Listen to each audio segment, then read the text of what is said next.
you strike me down, I shall become more powerful than you could possibly imagine.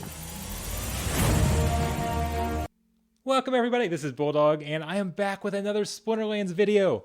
Today we are going to look at the Coral Wraith, because this is the focus of this week's battle challenge. So, I know a lot of you don't know what I mean when I say weekly battle challenge. So for those of you that do, look down in the bookmarks, you can skip ahead to where we're going to talk about the Coral Wraith, show some battles, talk about my overall water team that I really like to run at the lower levels. So skip ahead to that. But for those of you who don't know what I mean when I say weekly battle challenge, maybe you haven't started playing this game at all and are kind of watching this video seeing if you're interested in it. Maybe you just joined the game and haven't really gotten to the Hive, blockchain, social media, everything that's outside of the game, because you don't have to get into any of that. But I highly recommend you do, because there are things like this. This is the weekly battle challenge that's put out by Splinterlands. And essentially what it is you get paid to create a social media post promoting the game. So they choose a character. You actually don't even have to use this character. If you don't own the Coral Wraith, don't even worry about it. You can choose your own character, but you're just going to create a post here on one of these Hive social media sites. So I use Peaked, we've got Splinter Talk, we've got the Hive blog, whatever you want, it doesn't matter. Create a post saying how you use the Coral Wraith, show the results of your battle, what you liked, what you didn't like, why you used that strategy, why it did or didn't work, whatever you want, and you will get paid. You get paid in upvotes. Upvotes are like likes or retweets on Facebook or Twitter, except they are worth money. So they are worth Hive, and the value can vary, and I'm not going to get all into that, but the total value for the post, scrolling through, looks like it's been between about $2 and $5 or something like that. So by doing a couple of these, so you can actually do a couple of these a week. We've got the battle challenge, we've got social media challenges, we've got art challenges if you like art, whatever you want. By participating in these, you can essentially get free packs for Splinterlands. So again, I'm not going to go into all of that, but I just encourage you to check it out. Here's an example of mine. You are welcome to copy this if you'd like. It was just posted a little bit ago, so it has not earned any rewards yet. But you can see I've got this template that I'll be using for all of them. And then just put my battle, put a few quick thoughts. It's done. We promote the game. You get money to spend on packs. It's win-win for everybody. So I encourage you to take a look at this. And the Hive network itself is extremely, extremely exciting.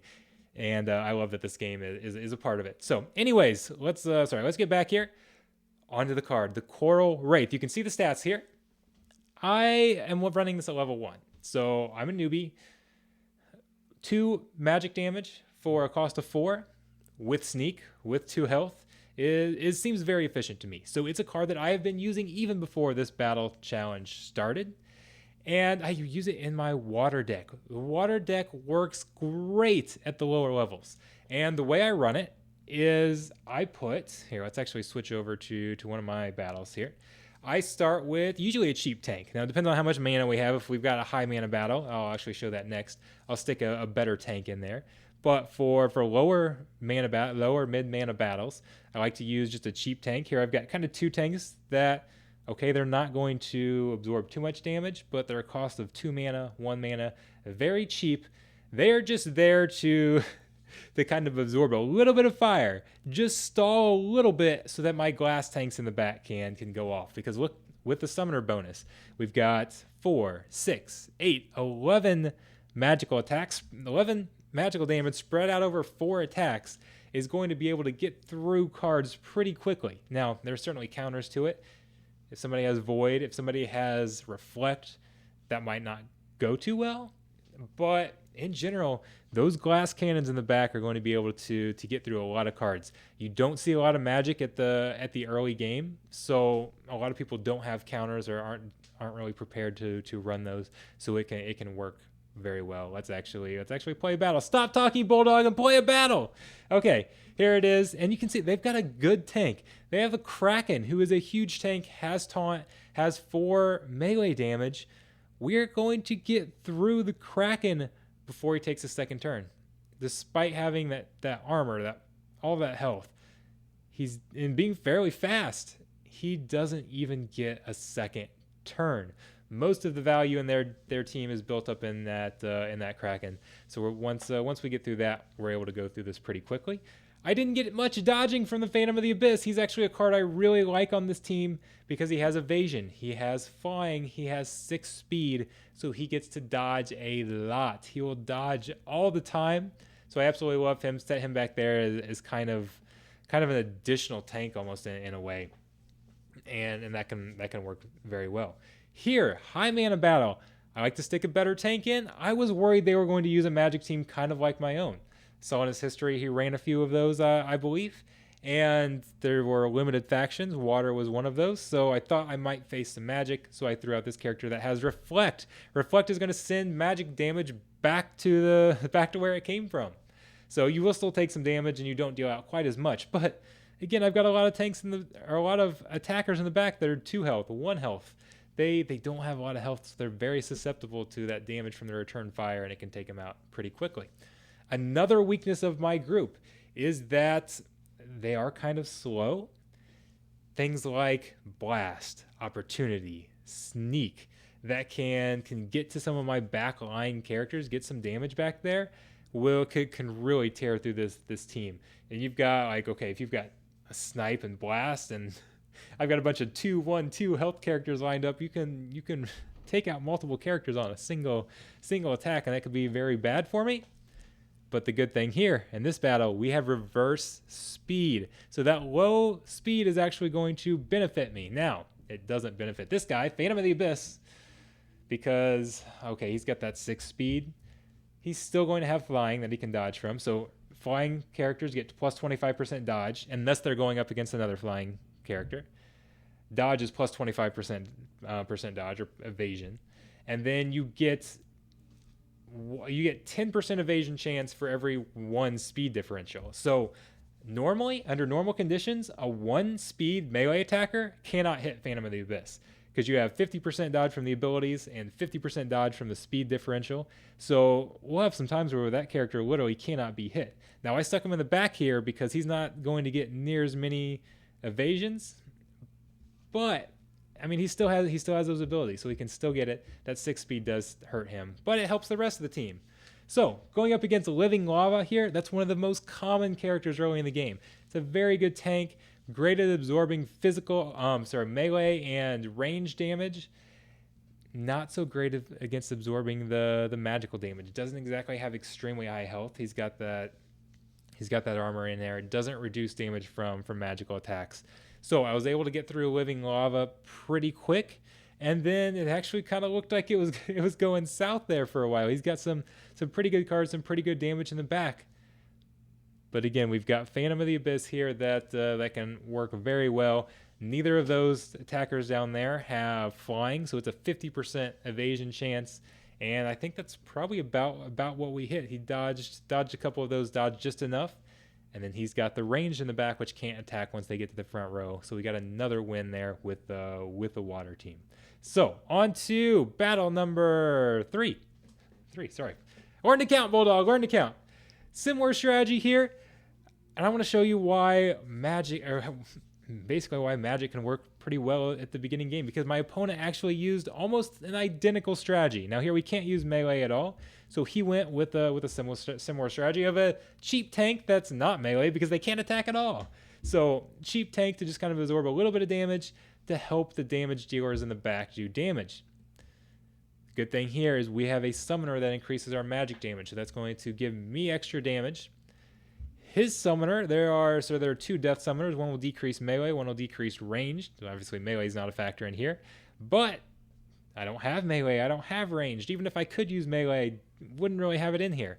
So he was not able to decrease any of my damage. And because of that extra damage, and then because magic can attack from the front row, that's what's going to end up getting us a win here. Let's go 2 times speed because we can play it a little bit faster. So they've got the 3 range characters in the back. Once they start getting up to the front, they're going to lose some of that damage just because they can't attack. So you can see I'm still doing magic damage from the front row, which is pretty key to being able to take them attack. So right there they lose that attacker, then they lose the next one there, and they don't have some of those ranged attacks once they get up front. So hopefully this was good for you guys to see some of these early game water battles, magic battles. It's been a team that works very, very well. It's extremely versatile, can work at different mana ranges because I've got some that are low, mid, high mana range. The Coral Wraith is one that is used a lot because 4 mana, 2 damage, 3 damage once you add the summoner on there is very efficient, and it can be one of my top mana cards if we're playing a low mana battle. It can be one of my lower mana cards if we're playing a high mana battle. So it kind of fits into very well into that team. The sneak can be helpful to hit characters in the back. The videos that we saw, okay, the Wraith lost his ability, so it didn't have sneak. The Kraken had taunt, so sneak was pointless. But it's okay even if we just focus fire that tank down, that can actually work very well on its own. So the sneak is kind of a bonus, but if it's not there, it doesn't destroy the usefulness of the card or anything like that. So this is a card that I really like. I'm just renting it at the moment, but as much as I'm using it, I very well may buy it. I'm not sure how well it's going to hold up as I move into upper levels of silver, to gold, to wherever. Once we add rust, that'll make the card a little bit better there, maybe a little more versatile to be used in some teams that aren't all magic but have some combinations. So a lot to like about this card, and I think it's got pretty good value. So thank you guys so much for listening to this. If you're not playing Splinterlands, check out the link below. Use my referral link, and I will help you. I'll loan you some cards, or find somebody that can loan you some cards if I don't have enough. Visit my Discord server, visit the official Discord server. Come check this game out. It is great. It is absolutely great. And I'm going to have a lot more videos coming up next. Give you guys a kind of a sneak preview. I've got a great series for those who don't want to spend or invest a lot in this game. Now, this is a game I personally don't mind spending as much as Star Wars Galaxy of Heroes that I cover as well, because again, this is everything that you buy here you can resell, so you're not just throwing your money into a pit that you'll never get back. You can, if the cards go up in value, you can actually make money with it. You can make money just by playing the game.